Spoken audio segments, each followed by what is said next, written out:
guys, thank you so much for watching Riff with Cliff. Today I'm going to be going over 3 different guitar cabinets. We're going to be running a Black Star rig through it. It sounds pretty cool. And be sure and stick around through the whole video because my friend Jason Stallworth is going to be demoing them with me. And at the end of the video, we're going to have a little bit of a guitar chat, a chat on some gear, a chat on just some things we like in general. So be sure and stick around through the whole video because it's going to be a lot of fun. I don't want to waste any more time. Let's get right into it. Let's listen to how each of these cabs sound. I have an orange cabinet, I have a Mesa Boogie cabinet, and I have a Marshall cab. Let's get right into it.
All right, so those guitar cabs sounded pretty awesome. What do you think, my friend? Man, those were beefy. That was like eating a steak. Which was your favorite out of the 3?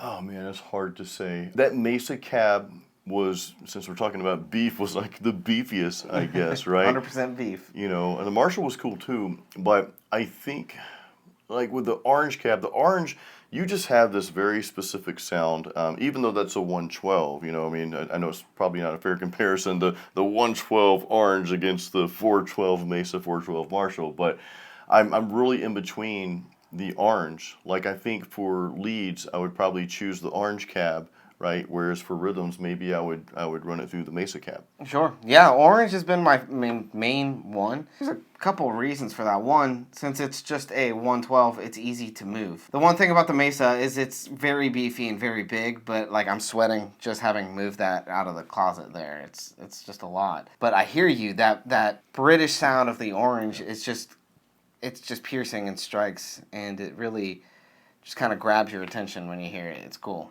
I like it a lot. I like that British sound, and I guess it matches the amp we're playing through too, right? True, yes. We are playing through the new, what is it? What is it called? It's the Black Star Amped? Amp 3, yes. Amp They have 3 models, and this is the third version of it. I should say version. They've got the Amp 2. This is an Amp 3. I believe the Amp 3, what we're playing through here, has a little bit more gain, is maybe meant a little bit more for metal, although you can get some very diverse tones out of it. Absolutely, yeah, and that's what we're doing mostly in this video, are the metal and rock tones, since that's what we focus on and that's what we know. This pedal just sounds really good with that kind of stuff, as you can hear too. And you're running too a little pedal off the back of that as well. What is that? Yeah, I've got this classic distortion pedal. It's not even a true overdrive because it's a distortion pedal, right? But I've got the MXR classic distortion. Of course, I've got the distortion all the way down, running it just like an OD and overdrive, just to tighten things up. Because this Amp 3 is just like, I mean, it is a real amp. It's a 100-watt amp. You can go 20 in 1. By the way, if I can mention, I am actually sponsored by Black Star, so they sent this to me. So, hey, folks at Black Star, if you happen to see this video, thank you guys so much for working with me. But yeah, I was really surprised by the amp, and I'm glad we got to play that through the cabs because it sounds great, man. Yeah, man. Congratulations on your sponsor. And this thing is just really awesome. And I agree. That pedal, it just kind of, it adds like a little bit of a glue in between some of the notes and just really lets that pedal come alive. It sounds really, really nice. We're of course, we're playing through this thing is awesome, dude, yeah. Yeah, Gibson Explorer, so it's big and warm already, right? But, man, that pairs well. It's like peanut butter and jelly. And I played through the overdrive, so the overdrive channel's got overdrive 1 and 2, so of course I'm playing through the overdrive 2. This is a cool guitar, and a note to those watching this who know who I am, I don't usually play in drop D. So hey, brother. I was playing it, oh, is this my present? Yes! For the video.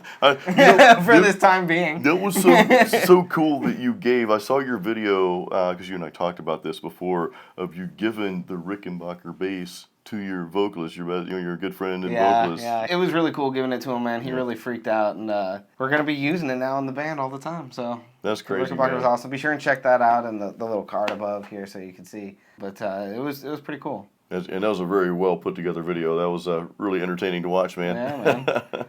But dude, the question really is, other than are you giving me that guitar, which I think that's a no, but the big question, what was your favorite cabinet, man? My favorite cabinet, dude, I love them all. They're like, it's like asking you to pick which one of your children you love the most, and it's like, I don't know. No, it's the orange. It's the orange. It's the orange? Yeah, I love the orange child the most. Yeah. It just kind of really pops here. I've always been an orange guy, but my close second is actually the Mesa Boogie, because I think that it's very, like you said, beefy, big, aggressive, and I like that kind of sound. It really throws, right? It's really got a big push behind it, which I think is kind of cool. I just don't like the weight of the Mesa Boogie. And on the Marshall, I love the look and I love the brightness and almost like a little bit of the fuzziness. It's kind of cool. It is. Yeah. It just maybe wasn't as loud, but it's not like a better or worse thing. Like one's not better or worse. It's just a different tone, right? It just depends what you're going for. I think so. You know, like I said, for leads, I think I love the orange. Again, that orange. There's something about that, just that sound. Because I think a lot of times, and correct me if I'm wrong here, dude, but a lot of times it's more the cab than it is the amp, right? A lot. Oh, that's a lot of your tone. Yeah, I and think. Of course the way you mic, and we mic'd with the SM57 there, of course, because it always sounds good, but. Not that the amps don't sound different. I mean, if you were to play, we've got the Black Star, for example, here, the Amp 3. You've got an orange amp over here. You've got a Friedman. All those amps are going to sound a little different, but I think the cabs, I think maybe you're getting more of the differences from the type of cab, how it's built, the speakers, and all that. I think you're absolutely right, man. And I think I take a lot of that for granted, especially with the speakers. Like, it makes me seem kind of ignorant or naive, but really... I couldn't tell you, oh, this dirty speaker will sound better than this Voice of the World or whatever it is. Yeah. There's so many different speakers out there. I know that with 412 cabinets, you're going to get more of a bass response because it's a big, giant box, right? So it's expected that you'll have more bass because there's more surface to resonate. And then like a 112 will be like a tighter, punchier kind of sound. And then like the 212 is kind of in between where you get... You get a lot of that throw, but you won't have to move a 412, right? And you won't have to get... Oh, that's great. Orange construction and the Mesa Boogie construction are both very, very nice. So either way, you're really going to get a nice sound. I feel kind of bad because we're not really talking about the Marshall cab. No. Poor Marshall. No. I mean, it sounded good too. You know, like I said, if you said, Jason, you know, you just this is the cabinet you're getting, and you have to play through this cab the rest of your life, I'd be fine with any of these cabinets, man. Absolutely, man. I mean, so that Marshall is a 1960A, and it's a really good sounding cab. It really is, It really and is, it's a very iconic cab. It's classic. I think it was used on a lot of different records. I got nothing bad to say about it. It just, you know, maybe tomorrow I'll play it and I'll be like, I like that one more than the Mesa Boogie. We all know how that goes, dude. How many times have you dialed in like the perfect tones? Like, okay, this is it. Then you come back the next day and play through it. It's like, wait, something's missing. You're messing with the knobs and all that stuff. Right. You know, it happens, man. So that's the game. So that's part of it, man. But that's what fuels our addiction to buying the shit. That's why you need like 5 different cabs. Right. Man, but what I like to do sometimes, man, is if you're recording like an album, you know, you record one rhythm track, you hard pan it, and then maybe record the other rhythm track that you're going to pan with a different cab and blend it that way. As long as they're not like too far off from one another as far as sound goes, but you've got those subtle differences that you'll hear in the overall mix, and I think that's a really cool way to go. Absolutely. Actually, I do that every single record, you do that. every single song we do. Yeah. It is the way to go. It's how you're going to get a really big sound, so definitely take note of that because you're mixing 2 different tonalities and putting them together and getting your own sonic thumbprint. See, now this is a whole other conversation. When people are listening to an album, they're listening to this record, they're like, I can't seem to get that tone. And I think that's because you're not hearing just one guitar tone, right? That's absolutely right. You're hearing, a lot of times you're hearing, especially in metal, you're hearing 2 different guitarists play.